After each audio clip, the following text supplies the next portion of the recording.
मैं तुम्हारे साथ जोड़ा हर रिश्ता खत्म कर दूंगा। सारा,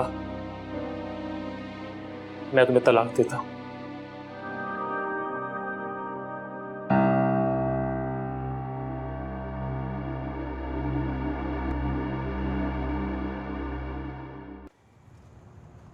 अरे, तो अभी तक ताला लगा हुआ है, इसका मतलब मिशाल नहीं आई। हैरत है वैसे। जाहिद, जाहिद। ओहो अम्मी, मेरे पास दूसरी चाबी है ना, रुक जाएं, मैं खोलती हूँ। मैं खोलती हूँ।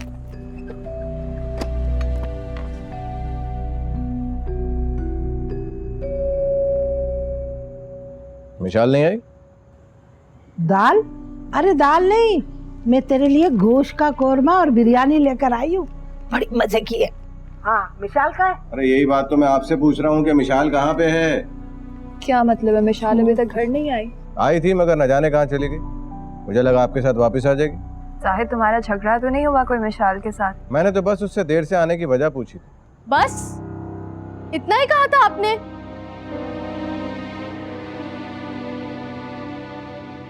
याद कीजिए, आप तो मुझ पर शक कर रहे थे कि मैं फैक्ट्री नहीं अर्शियान से मिलने गई थी, और मैं अपने इस सच को साबित करने के लिए 2 गवाह लेकर आऊं। मेरी बात की तो कोई अहमियत ही नहीं, दूसरे कोई बात करे तो आप फौरन यकीन कर लेते हैं। जाहिद, ये मिशाल क्या कह रही है? वो दरअसल वो मर्द बहुत कमजोर होते हैं जो दूसरों की आंखों से देखते हैं और दूसरों के कानों से सुनते हैं। बेहतर यही होगा कि जो फैसला लेते सोच समझ कर लिया करें।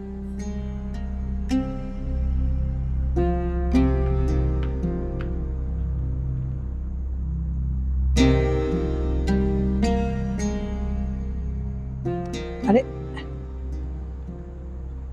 अरे, खाना तो, ओहो, मुझे लगता है ये लोग तो खाएंगे नहीं। समीना, तो ऐसा कर, ये गरम करके ले आ।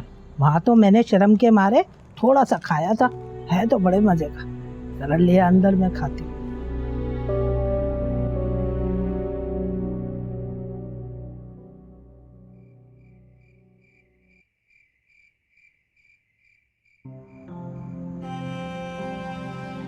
मिशाल, खाना गर्म करके लाऊं, भूख लगी होगी। मुझे भूख नहीं है। ये क्या बात हुई, सारा दिन की थकी हुई आई हो और कह रही हो मुझे भूख नहीं है। मुझे यकीन है कि तुमने दिन में भी कुछ नहीं ढंग से खाया होगा। मिशाल, हम सब तुम्हारे कसूरवार हैं, हमें माफ कर देना। समीना, आप ही हर चीज की माफी आप ही क्यों मांगती हैं? इसमें आपकी कोई गलती नहीं है, कसूर मेरा है ना। मैं ही इस घर से चली जाती हूँ। मिशाल,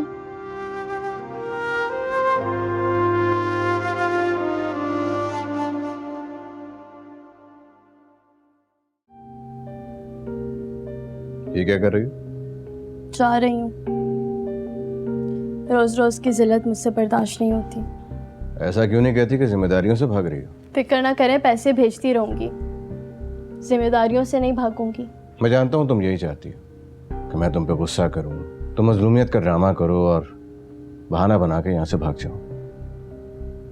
और उसके बाद क्या करोगी वो भी जानता हूँ। क्या करूंगी? कुछ ही दिनों में तुम खुला का नोटिस भेजोगे। वैसे तो ये केस तुम अदालत के बाहर ही जीत जाओगी। अदालत? हाँ, अदालत। और अगर ये केस अदालत में चला गया तो अपने वकील के जरिए मुझ पर कोई बहुत बड़ा इल्जाम लगवा दोगी कि मैं निखट्टू हूँ, बिस्तर पे पड़ा रहता हूँ, कुछ कर नहीं सकता, मैं तुम्हारे हुकूक पूरे नहीं करता, वगैरह वगैरह। मुझे इससे खुला चाहिए।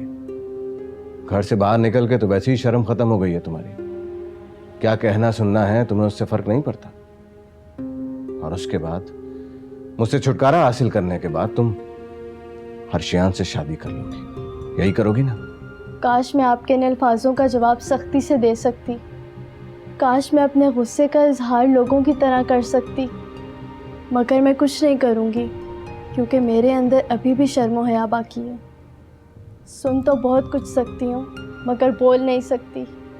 आपको जो सोचना है आप सोचते रहें, ये आपका ज़र्फ है। जो आपका ज़र्फ है वो आप कीजिए और जो मेरा ज़र्फ है वो मैं करूँगी।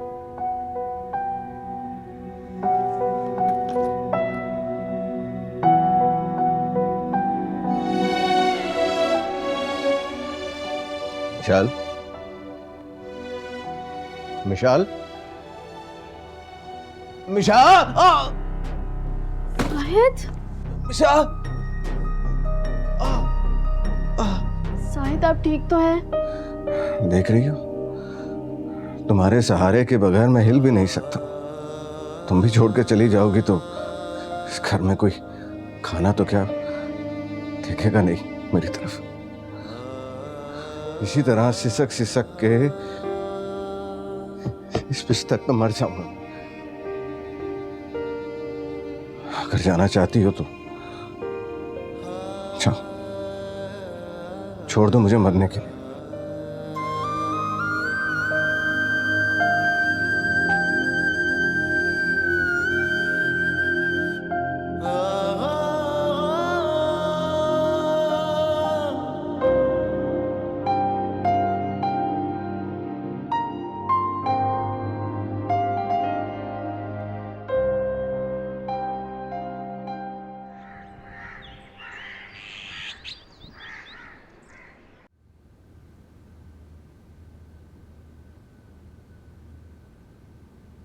ड्राइविंग तो कर लेंगे आप?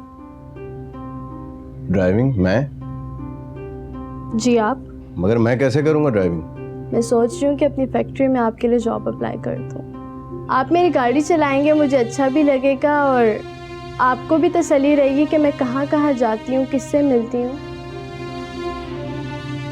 तो फिर बताएं, कर दूँ अप्लाई?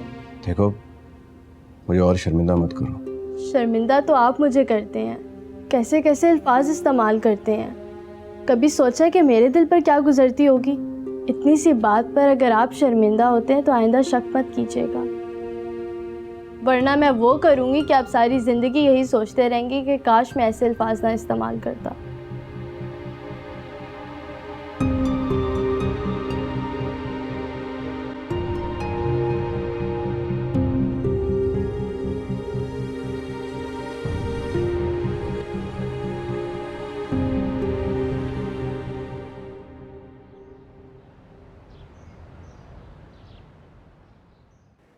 आपके हस्बैंड की मेडिकल रिपोर्ट तो मैंने देख ली है और अपने कुछ सीनियर से डिस्कस भी की।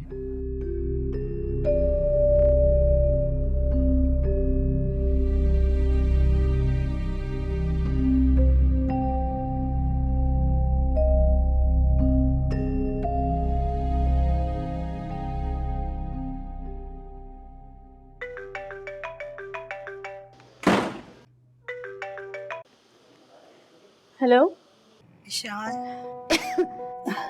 मैं खालदा बोल रही हूँ। हुमानी आपकी आवाज़ को क्या हो गया है? तबीयत तो ठीक है ना आपकी? तुम्हारी बद्दुआओं का असर है, बिस्तर से लग गई हूँ मैं। कैंसर हो गया मुझे। क्या? कैंसर? हुमानी मुझे तो किसी ने नहीं बताया। तूने मुझे कौन सा याद कर लिया? मिलने तक नहीं आई, अभी आ सकती हो? पता मेरे पास कोई नहीं होता, सारा दिन अकेली घर में बिस्तर पे पड़ी रहती हो और इस बार फायजा भी मिलने नहीं आती। शान भी रात में घर में आता है। हुमानी मैं बस अभी आती हूँ। ठीक है। जी मुझे इल्म था, लेकिन मैं नहीं आ सकता। मेरे बेटे शराज का एक्सीडेंट हो गया है, वो हॉस्पिटल में है। बस आप दुआ कीजिएगा, आपकी दुआओं की ज़रूरत है। बहुत शुक्रिया। अंकल, वो सिस्टर ने कहा है कि ये मेडिसिन मंगवा लो। अच्छा, लो बेटा, ये मेडिसिन तुम लेकर आ जाओ, ठीक है? और सुनो, ये पैसे और रख लो, ज़रूरत पड़ सकती है कहीं मैं इधर उधर हुआ तो, ताकि तुम्हें कुछ प्रॉब्लम ना हो। और सुनो, तुम शराज की बेगम के अलावा मेरी बहू भी हो।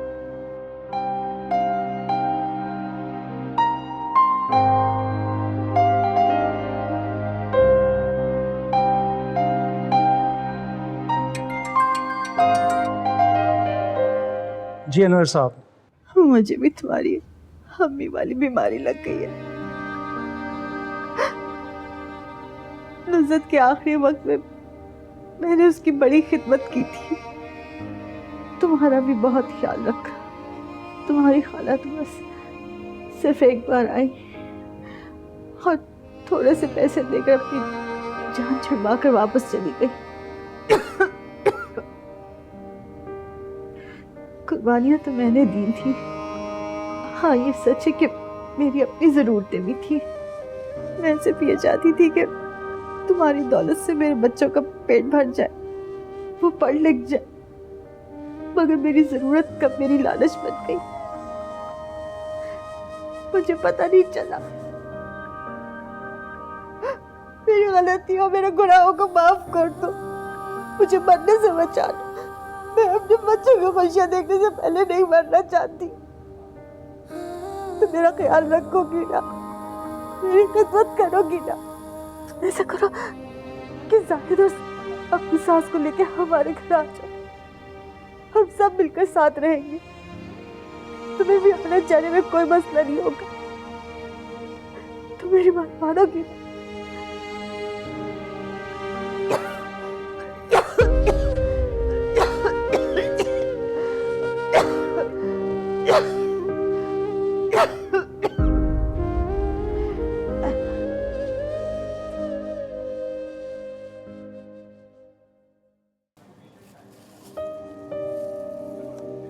अस्सलाम वालेकुम भाई,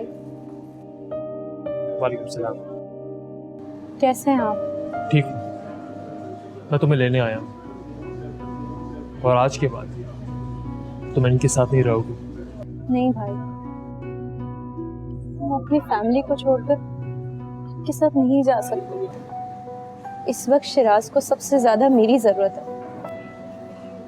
मैं कहीं नहीं जा सकती। इन लोगों ने आज तक तुम्हें अपनी बहू नहीं माना और तुम अब भी ऐसी बातें कर रही हो। मैं जानती हूँ, लेकिन अब उन्होंने मुझे अपनी बहू मान लिया है। वो तो मानना ही था। उन्हें एक खिदमतगुजार लड़की जो चाहिए थी, और तुमसे बेहतर खिदमतगुजार लड़की उनको मिल नहीं सकती। भाई, अगर इस वक्त ये लोग मुझे बहू के बजाय खिदमत गुजार के तौर पर भी इज्जत दें तो भी मुझे कबूल है, मुझे कोई दुख नहीं होगा। लेकिन इस मुश्किल वक्त में मैं अपनी फैमिली को छोड़कर नहीं जा सकती। और अगर आज मैं चली गई ना, सारी जिंदगी पछताती रहूंगी।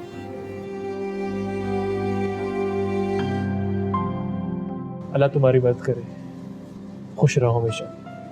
मुझे शिराज से मिलना है, चलें? चलो।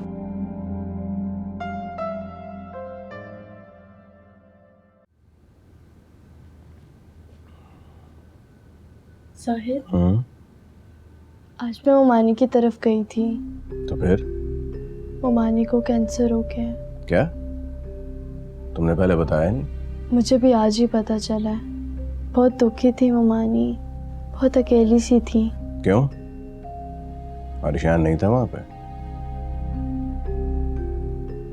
देखो, मेरा वो मतलब नहीं था। मोमानी चाह रही है कि मैं सारा दिन उनके पास गुजारूं, उनकी खिदमत करूं। सारा दिन उनके पास रहोगी तो फैक्ट्री कब जाओगी? फैक्ट्री की जॉब तो छोड़नी पड़ेगी। हैं? क्या मतलब है ये घर कैसे चलेगा? मोमानी तनख्वाह देंगी। देखो, तुमने खुद ही बताया था कि उनके हालात अच्छे नहीं हैं, तो वो तुम्हें तनख्वाह कैसे देंगे? और अगर देंगी भी, वो फैक्ट्री की तनख्वाह जितनी तो नहीं होगी ना। फिर से सुपरवाइजर से मासी बनने का इरादा है? तो फिर क्या करूं, आप ही बताएं। वो अकेली नहीं है, दो बेटियां हैं उनकी, एक बेटा है। उनकी खिदमत गुजारी के लिए इतने लोग काफ़ी हैं। और अगर तुम्हारी मोमानी अर्शियान की दोबारा शादी करवा देती हैं तो 4 लोग हो जाएंगे। देखो, यहाँ पे तुम बिल्कुल अकेली हो। मैं बिस्तर पे लेटा हुआ हूँ। कल को खुदा ना खास्ता अगर अम्मी को कुछ होता है और वो बिस्तर पे पड़ गई तो कहाँ का करोगी? यहाँ का या वहाँ का? बहुत जिम्मेदारियाँ हैं तुम्हारे सर पे। देखो, मैं तो तुम्हें मशवरा दूंगा कि तुम उन्हें मना कर दो। बाकी जाहिर है तुम फैसला तो अपनी मर्जी से ही करोगी।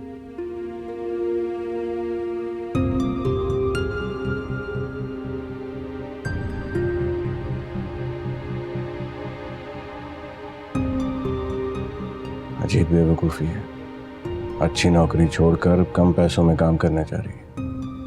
पागल। अब बता रहे हो तो मुझे शिराज के एक्सीडेंट का, और फायजा को क्यों नहीं लेकर आए तुम साथ? बताया तो है मैंने आपको, उसने मना किया था मुझे। जरूर उसकी कोई मजबूरी होगी। नहीं अम्मी, फायजा आज कुछ बदली हुई सी लग रही थी। उसने आज मजबूरी में इनकार नहीं किया, बल्कि खुशी से मना किया। दूसरों को कैसे मुतमईन करते हैं, सिखा दिया होगा उसके ससुराल वालों ने। आपको मेरी बात पे यकीन नहीं? ठहरिए, मैं आपकी उससे बात करवाता हूँ, फिर आप खुद बोलेंगी मैं सच कह रहा था। लीजिए, बात करें।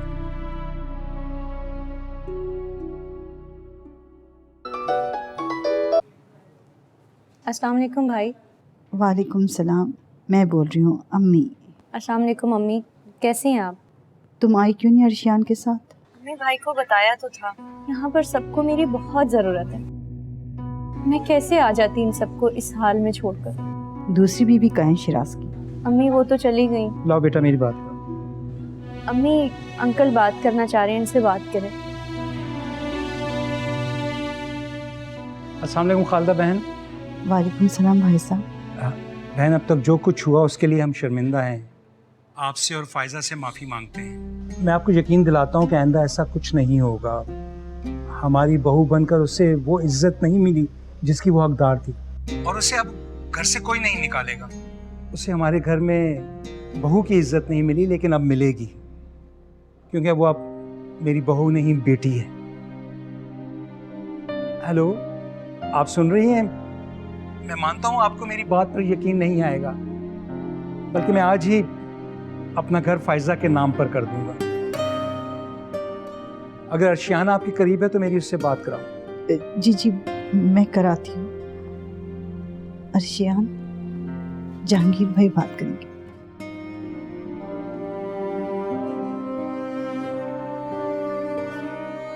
अस्सलाम वालेकुम।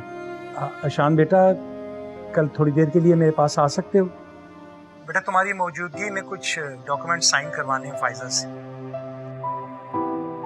अंकल, हमारे लिए इतना काफ़ी है कि आपने फायजा को बहुत तस्लीम कर लिया है।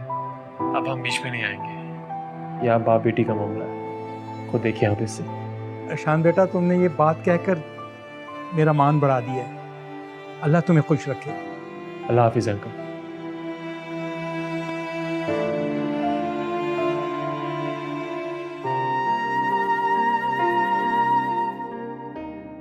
अब तो खुश है ना आप? फायजा के लिए होगी बात।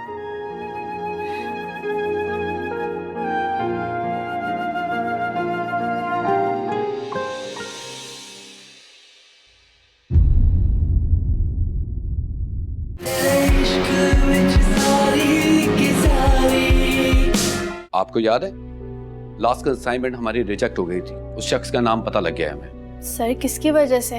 हमारे ऑफिस का मैनेजर है और हमने उसको फारिग कर दिया, और आज से इस फैक्ट्री की मैनेजर आप हैं। शिराज, मैं ये तो नहीं जानती कि जोया आपको छोड़कर क्यों चली गई, लेकिन मैं बहुत खुश हूँ कि आप ठीक हैं, क्योंकि आप हैं तो मैं हूँ शिराज, वरना मैं भी नहीं।